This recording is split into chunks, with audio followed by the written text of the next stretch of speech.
their homes under threat of Israeli bombing and potentially an expansion of the Israeli ground campaign in southern Lebanon. And so this order by Hezbollah to residents of northern Israel to then vacate 5 kilometers south of their own border, it's very tit for tat. It's, you know, a direct response. What kind of military action we'll see as a result of that order, we don't yet know. They do say that they have been directly engaging Israeli troops in the south of Lebanon, and of course they've been continually targeting Israeli bases and installations and troops with rocket and projectile fire and drones over the last couple of days since this latest escalation happened earlier on Monday evening. Whether this is a real warning and we're going to see increased activity in northern Israel, or whether this is an attempt to, you know, to sort of fight back in the psychological war that is also being waged here in Beirut and across the country with these people who are being forced to leave their homes with barely a moment's notice. Right, and Heidi, as we're talking to you now, you can see the live pictures there of smoke. Of course, that's been happening in the last few minutes. We saw that as we were live on TV, and that has been happening in the last few hours, all of these explosions. What has been unfolding in Lebanon today? In which areas have we heard from the government? You've mentioned those that have evacuated, but what about the politicians there and the government itself?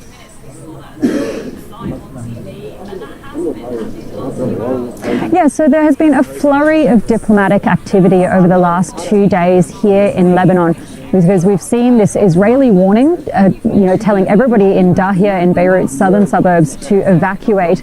And we've seen the Lebanese Prime Minister and the Lebanese President making calls to Emmanuel Macron, begging him, asking him to intercede on their behalf with the Americans, with the Israelis, to make sure that Dahia is not destroyed, because we've seen this escalation of language by Israel in the last day or so. The far-right finance minister, Bezalel Smotrich, said that Dahia would become like Khan Yunis, which is, of course, that city in southern Gaza, which has been basically razed to the ground. So Macron has been making calls to the Americans, to the Israelis, telling them, not to destroy Dahia, basically, and not to expand this ground offensive. But we can say in the last couple of hours, I don't know if that diplomatic blitz has been successful so far. There have been 11 airstrikes. Yeah, because I was going to say, how much influence every 20 can or he 30 have minutes, on? but the last two are actually only 5 minutes apart. How much influence could Macron have in this?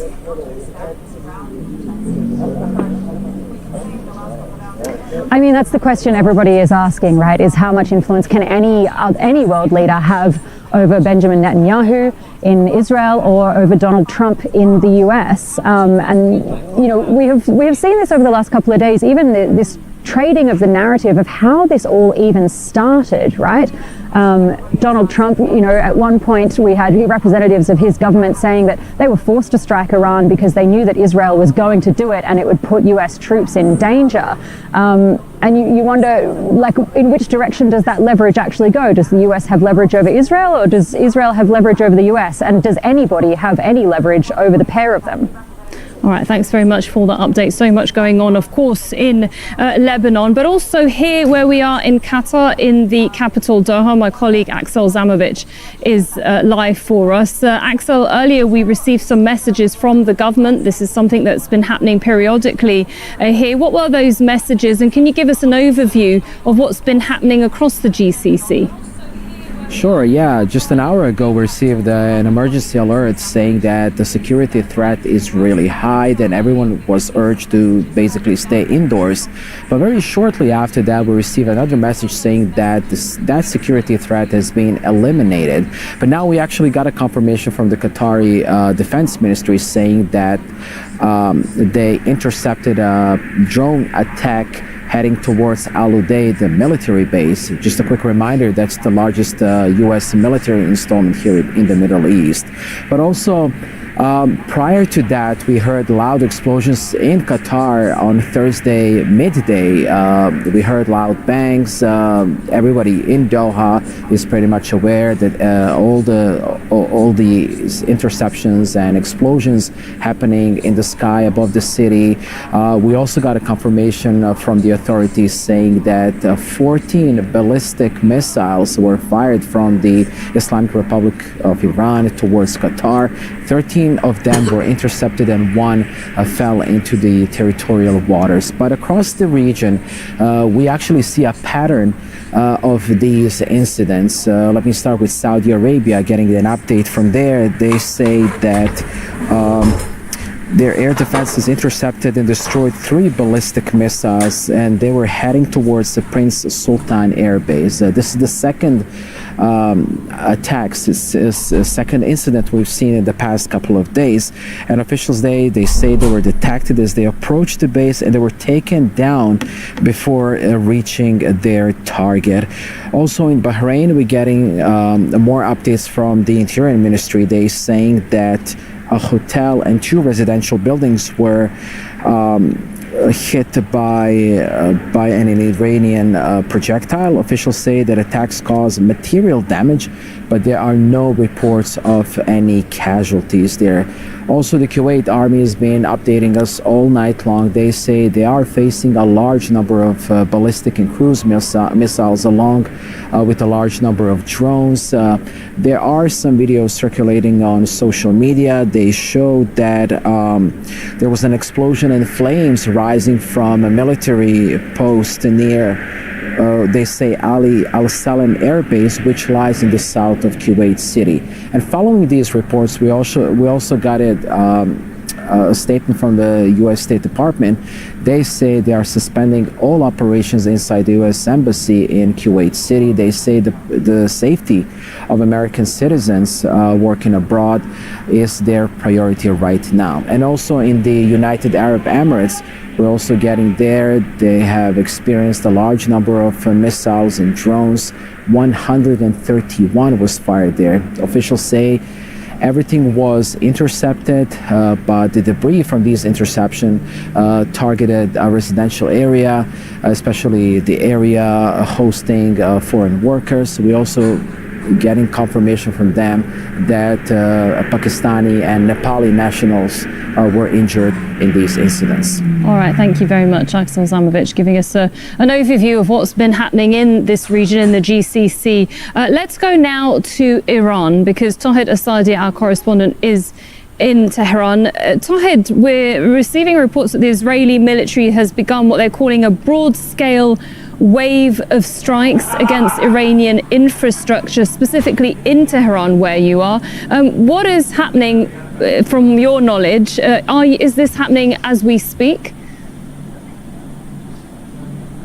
No, this is not just my knowledge, but what I just felt, a shockwave, a serious shockwave of the explosions just happened in this part, which is the southeastern part of the Iranian capital. We heard sounds of extremely massive explosions taking place, and also a few minutes before I began, we heard the sounds of fighter jets overhead, which is sign of continuation of these Israeli and American strikes targeting different parts of the Iranian capital and across the country. Also, we are hearing reports from Shiraz, Isfahan, Kermanshah, and elsewhere about again the continuation of these strikes.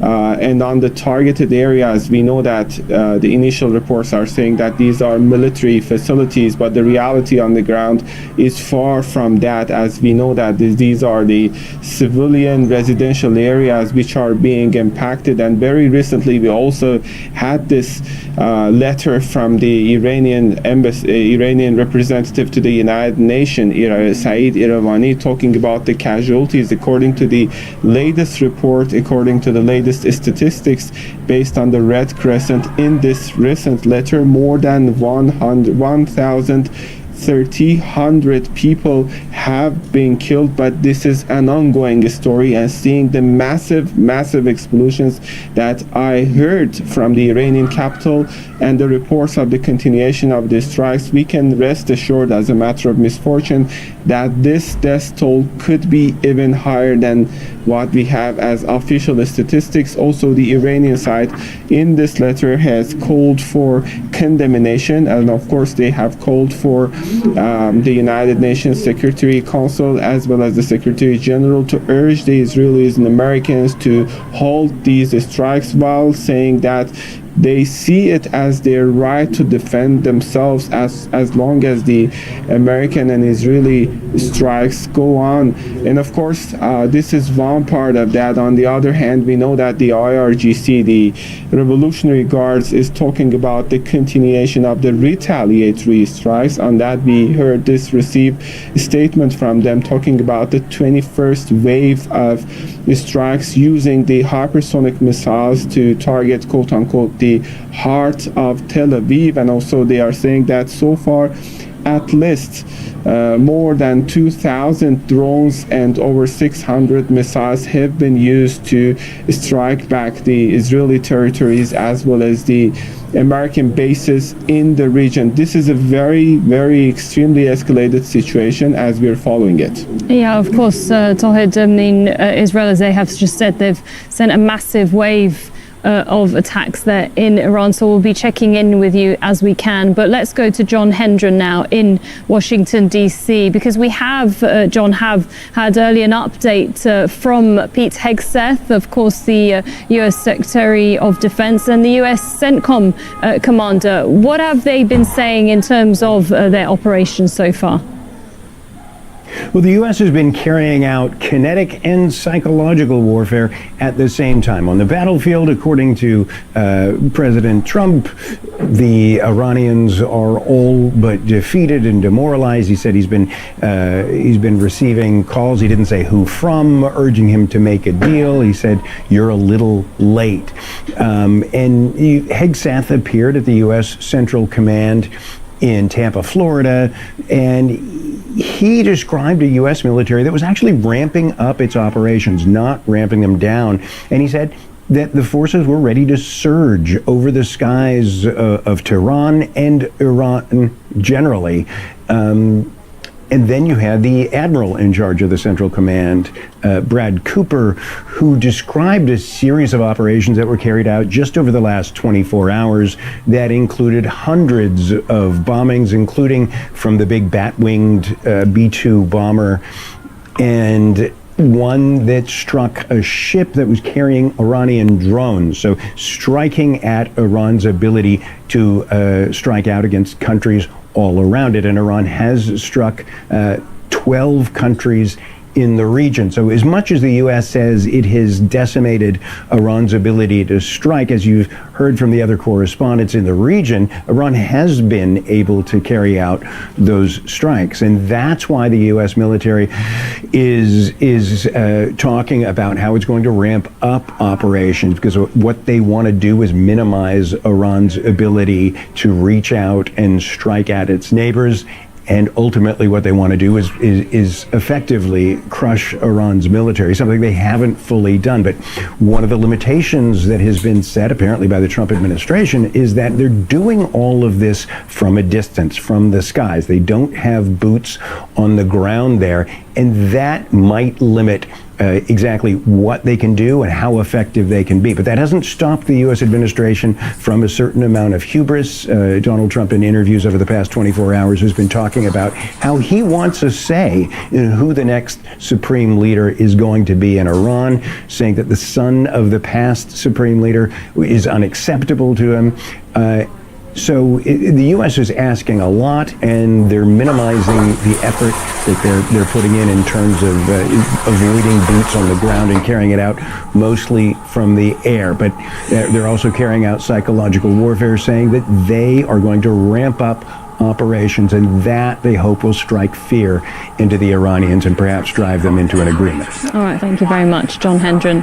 They're breaking down to us what has been said from the Trump administration today with regards to the war. And also in Washington, D.C. is Norman Rule. He's a former senior U.S. intelligence official and senior non-resident advisor at the Center for Strategic and International Studies. Thank you for joining us once again. Now, victory on both sides. That's according to the Iranian officials, and as we heard there from John Hendren, also from the Americans. An interesting statement from Iran today, saying that they will be using new weapons. New weapons are yet to come. What do you think those sorts of weapons are?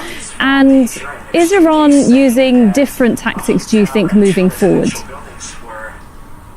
Good evening to you and to your viewers. Iran is very unlikely to have any new weapons. Iran's weapon inventory primarily consists of asymmetric weapons, of missiles, drones, and cyber tools. They have been using those extensively, and the inventory of those weapons have been significantly degraded and will be continued to be degraded significantly over the next few days. It is likely that Iran's missile capacity will be diminished to the point of strategic irrelevance over the coming week. Its drone capacity will be diminished to a very large degree in coming days. Cyber activity will continue, but it's no longer a strategic subject in the conflict. Iran's tools are no longer capable of shaping the strategic trajectory of the conflict. They're certainly able to conduct lethal and dramatic activity, but the course of the conflict is no longer in Iran's hands. The U.S. has air supremacy over the country. It can now decide which target it wishes to destroy at any time.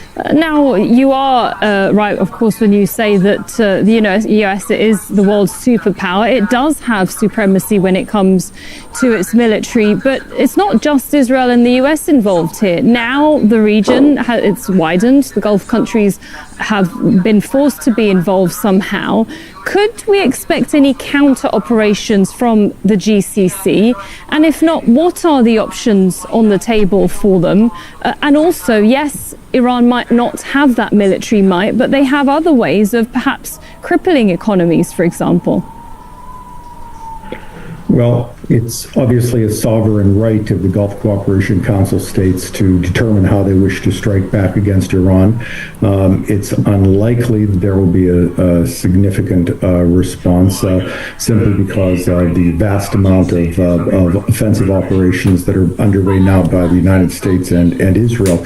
The offensive operations that are being conducted against Iran's missile, drone, and other strategic targets are going to diminish, as I say, the actions by Iran in coming days.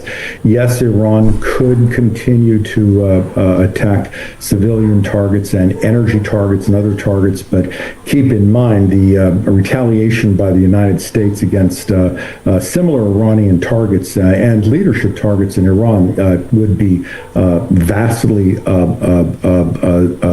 consequential should that be undertaken, and that has not happened. Right. Mr. Norman, you've had plenty of years of experience in all of this, but history does tell us that US wars have often led the country into chaos. The Iraq experience is a good example, a security vacuum, many deaths through a civil war, perhaps as a result, armed groups like ISIL, Al-Qaeda. Now, if Iran is completely broken by the end of this military campaign, then what happens next, and would that serve American interests? Well, certainly it would not. It would not serve the interest of the Iranian people nor the people of the Gulf, and that is not America's intention nor plan. And we can see thus far that America has not undertaken activities to do that. America has undertaken its operations against Iran's nuclear, missile, Quds Force activity, and large Revolutionary Guard elements. Now, America will likely degrade further strategic targets, but beyond that, America has not undertaken operations to decimate Iran's structure to the point where the government collapses. That would be something that the United States would certainly not want to see. And speaking of the government, Trump has said earlier today that he wants a say in Iran's leadership, but perhaps no surprise there. He has said the template when it comes to leadership is Venezuela. But that's a totally different country, different region, different system, different ideology. Frankly, sounds quite unrealistic, really. Well, not really. I think we need to describe what we're saying. We're looking for a leadership that is not looking to commit aggression against its neighbors and against the United States. How the Iranian people choose to rule themselves and how the Iranian people need to lead themselves, that's not America's concern. But a leader that conducts aggression against the United States, maintains a missile program, a nuclear weapons program, it's not unreasonable to think that the United States would have a voice on that. I mean, look, for people in the region that have lived here and grown up here, many of them fear that a leadership, with US interference could imply them being a puppet to America. Well, that's certainly not U.S. intent. And in fact, if you look at the Trump administration's national security strategy, it specifically states we're not interested in nation building. The United States has not done that in Venezuela. The United States has stayed out of those countries. The Trump administration routinely talks about not wanting to be involved in long wars or in other countries. And most of its internal senior officials talk about their strong desire not to be involved in any sort of lengthy conflict in the region. So there's obviously no political desire to do that. But there's also no desire to be put up with a country that endlessly sends terrorists to the United States, endlessly talks about nuclear weapons, and endlessly talks about ICBMs. And not to put too fine an edge on it, those interests are also the interest and the complaints of every Gulf Cooperation Council country, every European country, and every United Nations Security Council country. These are not just the complaints of the United States. We're just the only country that's acting on it. All right, thank you very much. We've run out of time, so we'll have to leave it there. Norman Raw, thank you. Now, the Republican-controlled House of Representatives has rejected a resolution that would have restricted President Trump's war in Iran. The vote came one day after senators blocked a similar resolution. Patty Colhane reports from Capitol Hill. On this vote, the yeas are 212, the nays are 219. The concurrent resolution is not adopted. After hours of debate and mostly along party lines, the U.S. House of Representatives declined to order U.S. President Donald Trump to stop these attacks in Iran. Democrats argued he didn't have the authority or a plan. It is about, and set aside, if you will, for a moment, the Constitution, should the representatives of the people authorize an action that will kill many of those people and that will consume blood and treasure? Our framers certainly said the answer to that question is yes. Let's not abrogate our constitutional duty or our constitutional power. Vote yes on this resolution. That plea did not move the majority of Republicans. All but two voted against. This war powers resolution is ill-timed and ill-advised. Congress must stand with the president and our military to finally close, once and for all, this dark chapter of history and pave the way for lasting peace. The Constitution makes clear the only other branch of government that could have stopped this is Congress. But they could have another chance because the law says that after 90 days, the president has to get congressional authorization, and pressure could be mounting on Republicans. So let's assess. Some of the most prominent Trump supporters in the media are outraged for what they see as the real reason for the attacks. Why did this happen? Now, in this case, there's a really simple answer. This happened because Israel wanted it to happen. This is Israel's war. This is not the United States' war. This war is not being waged on behalf of American national security objectives to make the United States safer or richer. This war is not actually even about weapons of mass destruction, nukes. Also criticizing the warnings about imminent attacks from Iran, the administration has claimed. Does it make any sense to you that Iran was planning preemptive strikes against us and our civilians, knowing full well of the massive military assets we had moved into the region, the aircraft carriers and so on? Obviously, it doesn't. In his second term, President Trump has launched strikes on 7 separate countries with little consequence for the American people. But this time that could be very different for the U.S. military and the economy. Patty Colhane, Al Jazeera on Capitol Hill. Right, if you're just joining us, here's a quick recap of the top stories at this hour. The Israeli military has stepped up airstrikes across Lebanon, including the capital Beirut, saying it's targeting Hezbollah positions. Hundreds of thousands of people have been on the move after Israel issued more forced displacement orders for areas in Beirut's southern suburbs and elsewhere in the country. In the last few hours, Iran has launched a barrage of missiles into Israel, including Tel Aviv, West Jerusalem and occupied West Bank. Explosions have caused significant damage to buildings in Tel Aviv. Meanwhile, Lebanon's Hezbollah has warned Israeli residents to evacuate towns within 5 kilometers of the border. Ya Allah.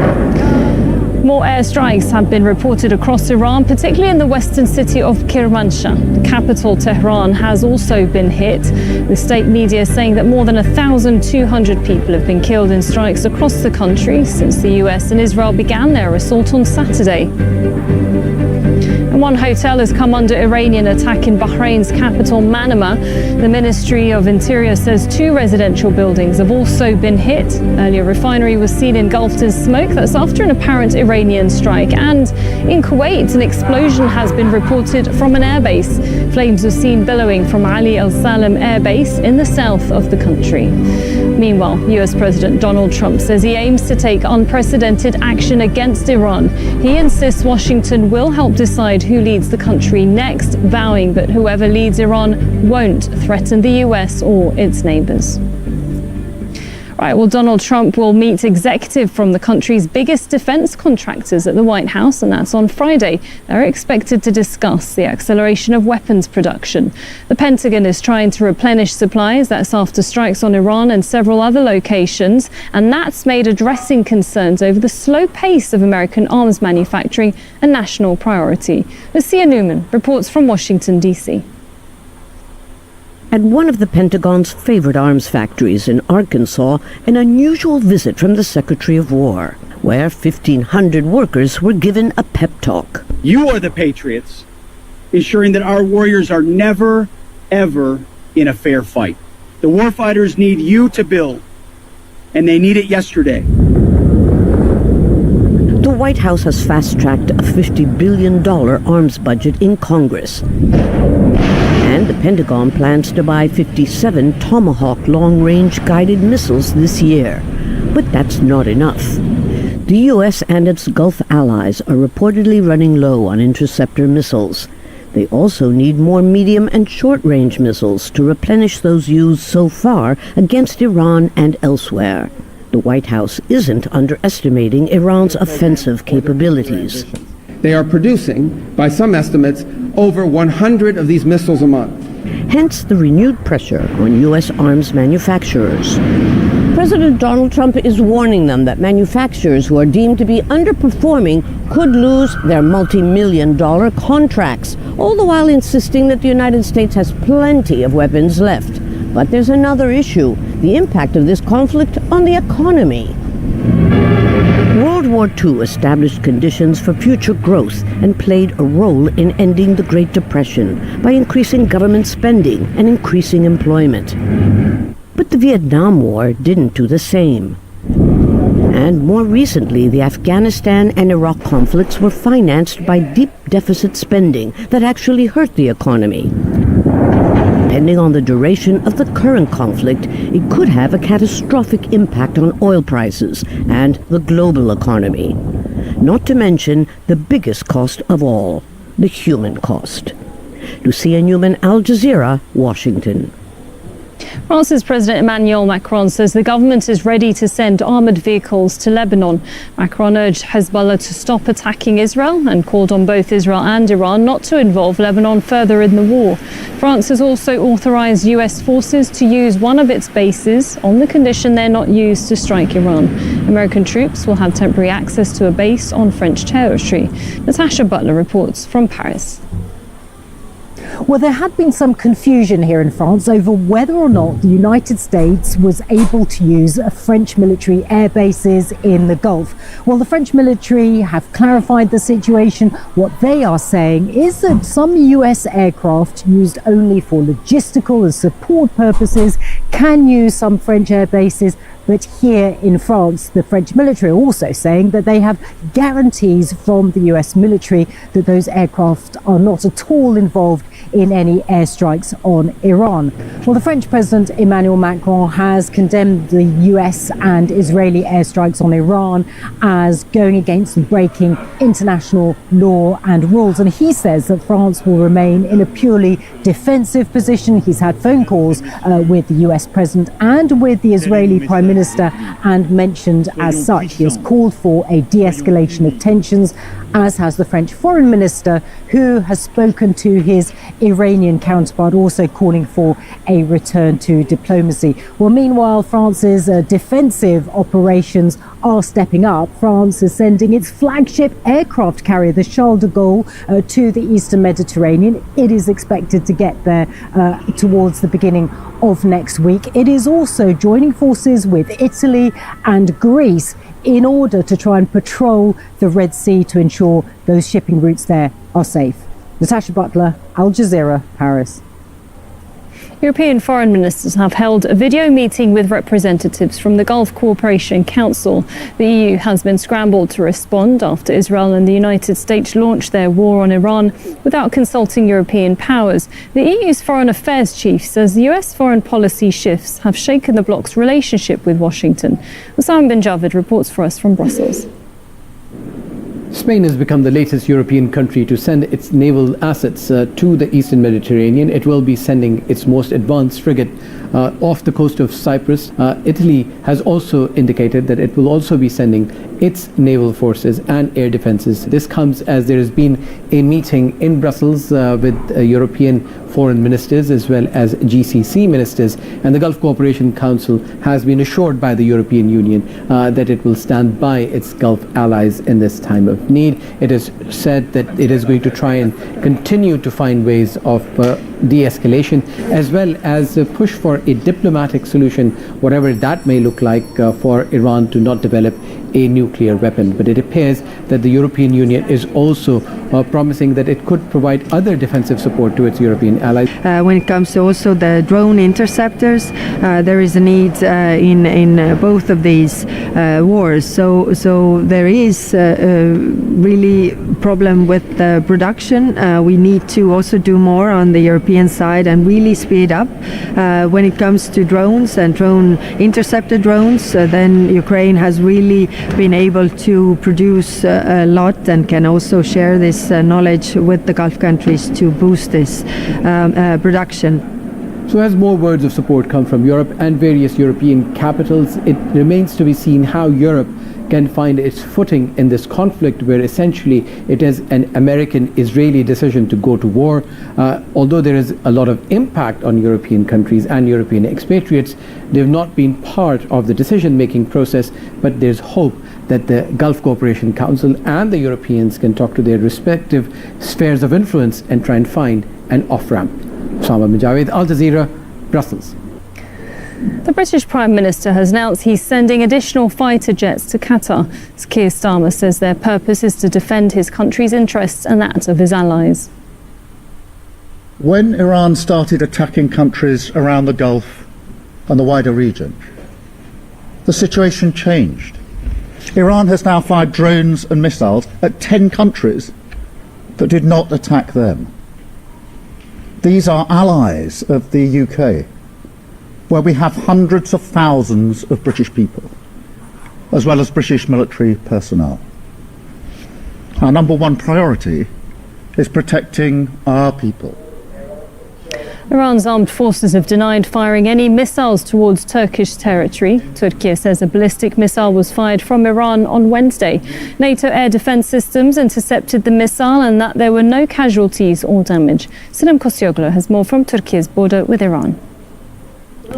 Life here on the Turkish-Iranian border largely remains ordinary, with a limited number of Iranians crossing into Turkey despite the rising tensions inside Iran and despite the missile crisis on Wednesday. On Wednesday, Turkish Defense Ministry announced that a missile fired from Iran was intercepted by a NATO defense system in the Eastern Mediterranean, and that missile was targeting Turkey. On Thursday morning, the Iranian side denied those claims, but Despite everything, according to Turkish authorities, the number of entries to Turkey and exits from Turkey remain roughly balanced, making life easy on the borders, which is 530 kilometers long, and no extra measures for security.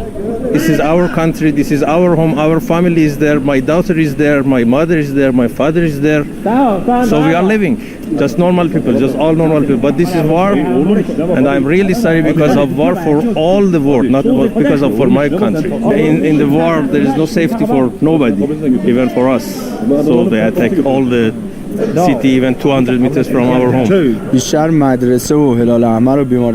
They mostly target schools, Red Crescent facilities and hospitals, despite claims that only military sites are being hit. For many people, life has somehow become normalized. In a way, they've grown used to it. What once felt difficult has become part of everyday life.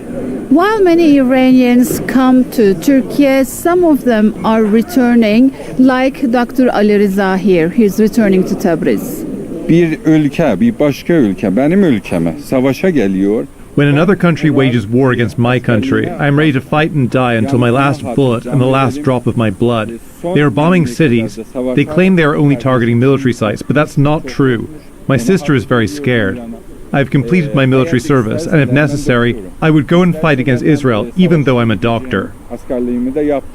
Iranians are allowed to stay in Turkey up to 3 months without visa, which makes Turkey an easy and immediate option for travels or an easy escape during times of tension.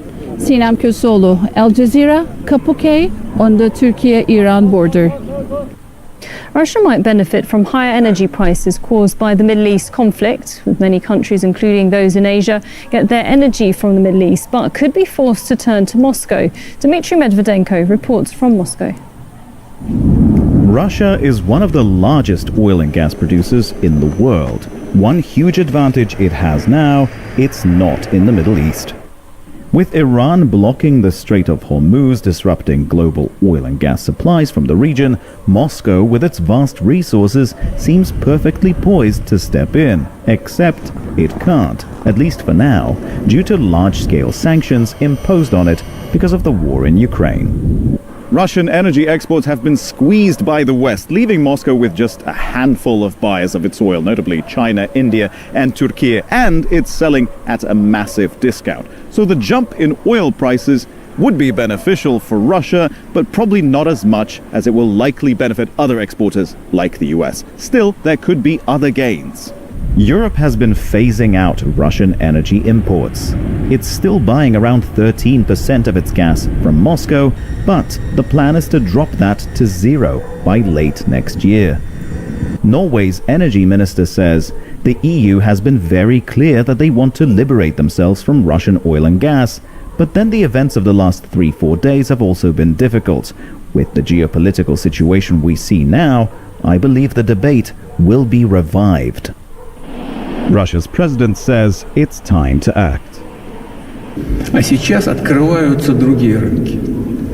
Other markets are opening up, and perhaps it would be more profitable for us to stop supplying the European market right now, to move into those markets that are opening up and establish ourselves there.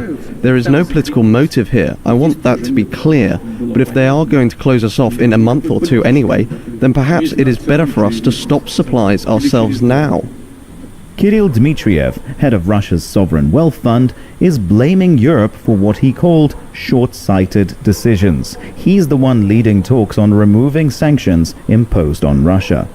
The Middle East crisis could end up improving Russia's positions at talks on ending the war in Ukraine and lifting sanctions, now that Europe and other importers may be more interested in seeing Russian resources make a comeback. Dmitry Medvedenko, Al Jazeera, Moscow. In the United States, stocks tumbled on Thursday amid renewed concerns about the war with Iran. The price of crude oil continues to rise, now topping $80 a barrel. Well, Kristen Salumi reports from the New York Stock Exchange. U.S. markets had a down day on Thursday as oil prices continued to creep higher. All three of the major stock indexes in the United States closed in negative territory, with the Dow Jones Industrial Average down more than 1.5%, nearly 800 points. This is happening as the conflict in the Middle East continues to drag on. Concerns about the impact that the ongoing fighting is having on oil and gas production in Gulf states, as well as transportation through the Strait of Hormuz. All of this is weighing on investors and causing extreme volatility in the marketplace. Rising tech stocks have been one bright spot that have helped keep the markets from plunging too much, but these rising oil prices are getting hard to ignore. We've seen the West Texas Intermediate crude, that is a benchmark oil stock, rise more than 7% just today alone, and that's affecting gas prices in the United States, and it's affecting airlines and cruise lines that require a lot of fuel to serve their customers, and those stocks also dropped on Thursday. The worry is that the longer this conflict continues, the greater impact it will have on markets and, of course, the economy writ large. Kristen Salumi, Al Jazeera, New York. Azerbaijan says 4 people have been injured after drones fell near one of its international airports. It happened near the exclave of Nakhchivan. Iran's foreign minister has denied targeting Azerbaijan, saying it only strikes military bases belonging to its enemies. Azerbaijan blames Iran and says it reserves the right to retaliate. İran tarafından Azerbaycan Today, a terrorist act was committed by Iran against the territory of Azerbaijan and the state of Azerbaijan.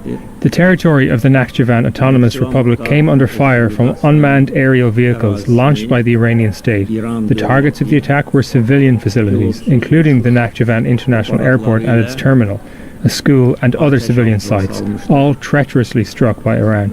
The state of Azerbaijan strongly condemns this heinous terrorist act. Those responsible must be brought to justice without delay. Sri Lanka has begun to take 208 sailors off an Iranian ship which requested help due to engine trouble. The vessel was heading back to Iran after naval exercises in India, and it comes one day after a US submarine torpedoed an Iranian warship off Sri Lanka's coast, killing at least 87 people. Manal Fernandez reports from the port city of Galle. And today kicks in a lot of the procedures connected to the survivors, the 32 Iranian Navy personnel that were rescued in the international waters just outside the coast of Galle, southern Sri Lanka. There's also the sort of judicial proceedings with regards to the 87 bodies that were recovered in Navy search and rescue operations. Currently, the additional magistrate of Galle is inside the National Hospital behind me to conduct that magisterial inquiry. This is very much part of procedures. We are still waiting to hear what the next steps are, but that's what's happening. Yesterday, very much the sort of initial reactions we heard from the Navy, as well as saw the bodies of those recovered being brought here. Let's take a look.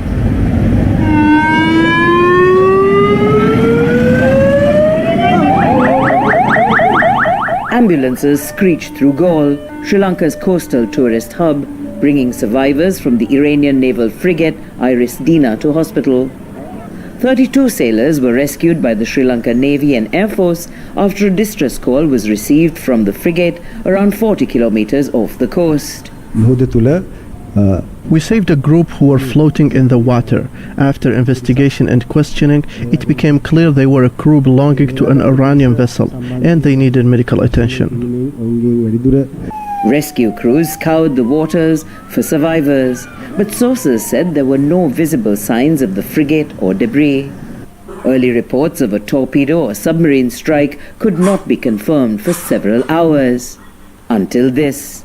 In fact, yesterday, in the Indian Ocean, and we'll play it on the screen there, an American submarine sunk an Iranian warship that thought it was safe in international waters. Instead, it was sunk by a torpedo. The frigate and 2 other Iranian ships were returning from the International Fleet Review 2026, a multinational naval gathering attended by 54 countries in Visakhapatnam in India. The United States says this is the first sinking of an enemy ship by torpedo since World War II.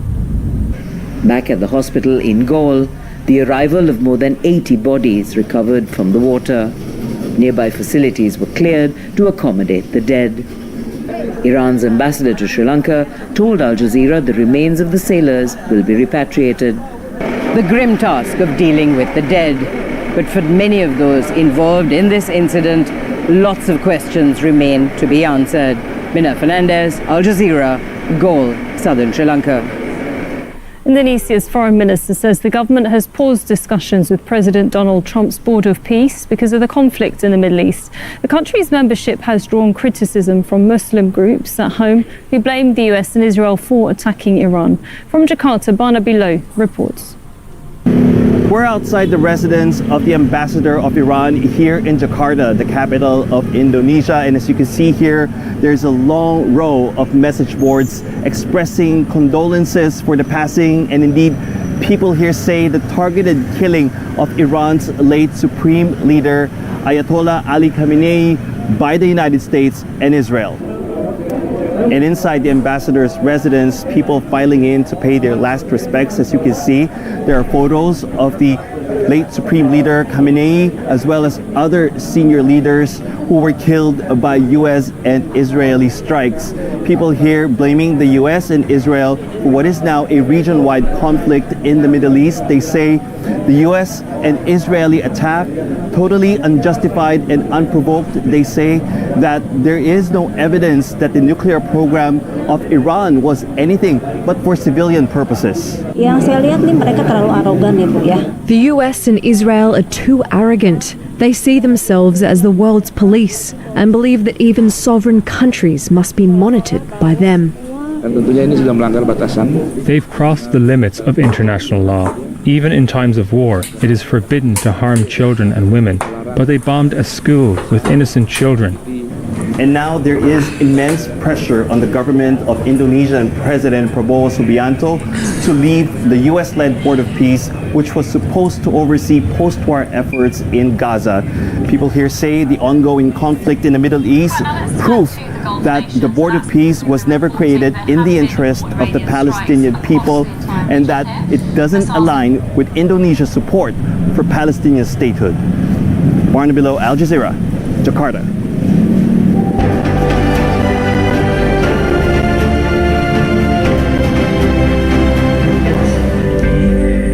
Let's take a look at some of the day's other news now. Kristi Noem is out as Trump's Homeland Security Secretary. She's the first member of his cabinet to be removed by the president during his second term. Noem had a controversial tenure leading DHS, that's the large federal agency that oversees border security and deportations. Heidi Jo Castro reports.